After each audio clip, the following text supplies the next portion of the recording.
what caused the most concern for Chinese writers at this time was the loss of, I guess, what we would call Chineseness in the culture.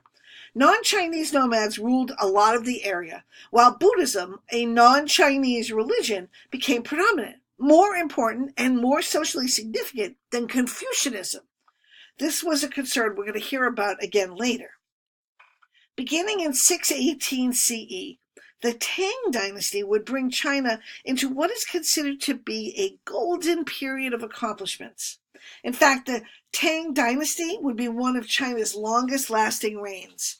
The scholar gentry reemerged as a powerful political force with a resurgent need for an imperial administration and a return to Confucius values.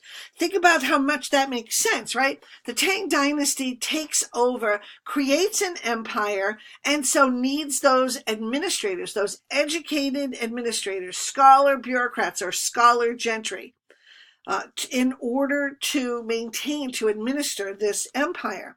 And so we see a return to Confucianism because Confucianism is the philosophy that backs education and respect for authority and respect for tradition. These are all things that the Shi were all about. The scholar gentry's rise was often at the expense of regional powers that had grown strong enough actually to fight for the imperial throne. So that power started to erode. The Tang gave bureaucratic control to the scholar gentry. Now this makes sense for a couple of reasons. First, as I said, they need to be able to administer an empire. But secondly, if they were relying on powerful families, what happens when the powerful families become too powerful? Hello, Zhou dynasty, anybody? Anytime that feudalism allows for regional aristocrats or regional nobles to gain power, there's a problem for the central power. In fact, under the Tang dynasty, there was a series of exams with the highest offices open only to those who demonstrated knowledge of philosophical, legal, and literary classics. So that's that return to education. The scholar gentry were accorded special social status. They were exempt from corporal punishment, of being beaten for crimes. They were allowed to wear certain types of clothing that denoted their status. And this is something we also start to see fairly commonly, is that the wealthy can afford nicer fabrics. And so that's really one of your first clues about where somebody stands in society. We don't really do that much these days, but you still have that first impression, and it's kind of a visceral thing, right? It's something that's in your gut, whether, first of all, is this person a threat to you, or is this somebody who looks like they're like on the same wavelength as you? Well, historically, people would get that and more from the clothing that was worn. The scholar gentry were needed particularly at this time because the empire, as I said, was expanding. The Tang armies extended the empire into Central Asia as far as current-day Afghanistan, beating back those nomadic challengers. To keep them out, the empire repaired the Great Wall and established frontier armies made up in part by members of the Turkic nomadic tribes that populated the north. Their good behavior was guaranteed by the taking of hostages, the sons of tribal leaders who were provided with a Chinese education in the hope that they would eventually become assimilated. And that's something that's another tendency that we see in history. If you have powerful groups that could threaten you, you make a deal with them. If you're an emperor, right? You make a deal with them and say, listen, I'm going to give you some power. I'm not going to give you crap. You can patrol these borders, and you're patrolling them both for both of us, right? Both for you and for me. But in order to make sure that you don't mess around and invade me and take advantage of that, I'm going to take your firstborn son.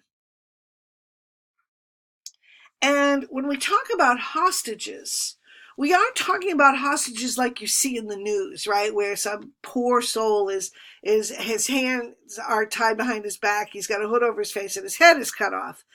The danger is implied with these firstborn sons of nomadic tribes leaders. But really, it's more than that. Because what emperors would do, and this happens in Europe as well, is that the son wouldn't be cast in a dungeon. He'd be brought up with the sons of the emperor and educated with the sons of the emperor and treated almost like a son. Now, yeah, there is that implied, if your father screws up, you're a dead kid, but it's really more implied because the goal was to use culture to assimilate the next generation, those sons, so that, yeah, daddy might be a leader of a nomadic group on the borders, but the son actually has more in common with the emperor and the emperor's culture. Now, for China, what we look at, what the phrase that we use to call about that cultural assimilation is known as Sinification, because Sino is the combined form, the prefix for China. But you'll also see it in other instances, so it will be called Anglicization, and that is the cultural assimilation into English culture. The Brits do this to the Irish, for instance, and will try to do this elsewhere. Russification, cultural assimilation, again, this time into, you can probably figure this out, Russian culture. So when we start to look at how do you make sure, how do you hold on to power?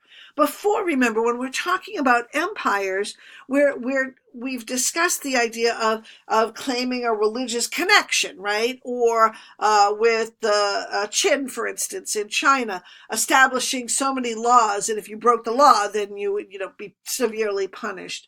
But this is another way to hold on to power. This is weakening external threats, and that is by presenting your culture in a comfortable manner. And so obviously there's also this kind of belief that your culture is the be-all and end-all, that this is as good as it can get. But Sinification of nomads, this is one of the ways that the Tang Empire manages to ensure border control. Not for the nomads themselves, but for the sons of the nomad leaders, and so eventually for all of those nomads. The Tang dynasty also expanded in other directions, westward into Tibet, southward into Vietnam, northward into Manchuria. I'm going to jump to a map here of the Tang dynasty, just to give you some sense of the territory. So Vietnam, this is going to be this area along the eastern part of the Southeast Asia.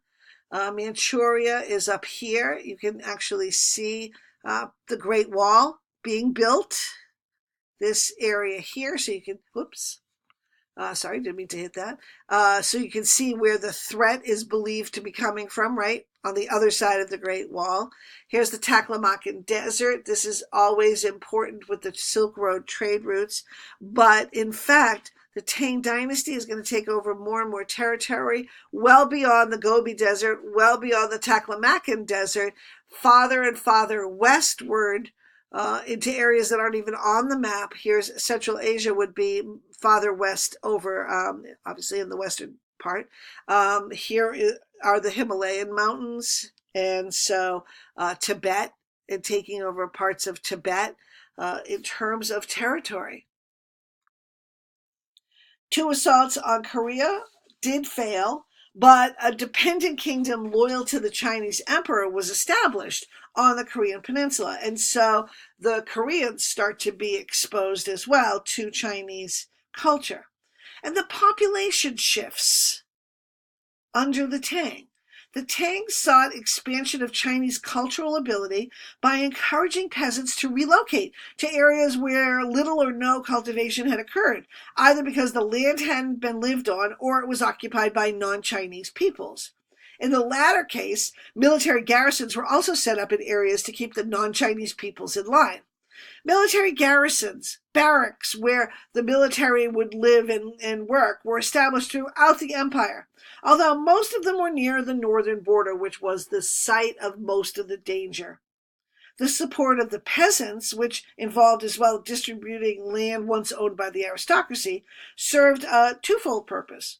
One, it removed a source of power from the aristocracy, so you don't have that noble threat that we've seen in feudalism. And two, it brings more land into the agrarian system. So from the imperial outlook, from the emperor, this was a win-win situation. The Tang expansion into Central Asia and increased control over China brought a reopening of the Silk Roads, and more important perhaps to the merchants who traveled it, a level of government protection against bandits. So Chinese silks, porcelain, and paper were exported overseas and overland, while luxury goods such as woods, fragrant woods like sandalwood, and spices came in. Chinese merchants and sailors were active participants in this commerce, and Chinese ships called junks dominated the seas east of Malaysia. Well, increased commerce means, as usual, an increase in urbanization in cities and towns, populations living in these towns, because there's more to profit from. There are more opportunities there. The Tang capital was Chang'an, and Chang'an and its suburbs had a population approaching 2 million. This is in the 7th century. Older cities throughout China also grew at this time, and the population rise was reflected in China as a whole. During the Tang era, the empire's population reached 60 million in the mid-11th century. By 1100 CE, so the beginning of the 12th century, it would approach 100 million during the Song period. Mind-blowing. Now, early Tang emperors continued the state support that the post-Han rulers had given to Buddhism, endowing monasteries, collecting relics from India. One ruler, Empress Wu, actually tried to make Buddhism the state religion. That she supported Buddhism so strongly shouldn't be too much of a surprise. By the mid-800s, there were tens of thousands of Buddhist monasteries, hundreds of thousands of nuns and monks in China. But I mentioned that the Shi, our scholar bureaucrats or our scholar gentry, were Confucianists, and they had stopped the spread of Buddhism during the Han Dynasty. Well, sure enough, with the resurgence in the power of the Shi, the resurgence in the acceptance of Confucianism, they're going to target the spread of Buddhism again. And they did it brilliantly. The Confucianists managed to convince the emperors that the tax exemptions and labor obligation exemptions enjoyed by the monasteries and those who worked the monastery's land constituted an economic threat to the empire. At first, restrictions were imposed on how much land and resources could go to Buddhist monasteries. But by the middle of the 9th century, these restrictions had turned into outright persecutions. 4,600 monasteries, 40,000 temples and shrines were destroyed, and hundreds of thousands of monks and nuns were forced to return to civilian, tax-paying life. The land owned by the monasteries was given to landlords and peasant farm owners who, big surprise, paid taxes. Buddhism would remain a force in Chinese culture, but would never again reach the height of influence it had enjoyed in China.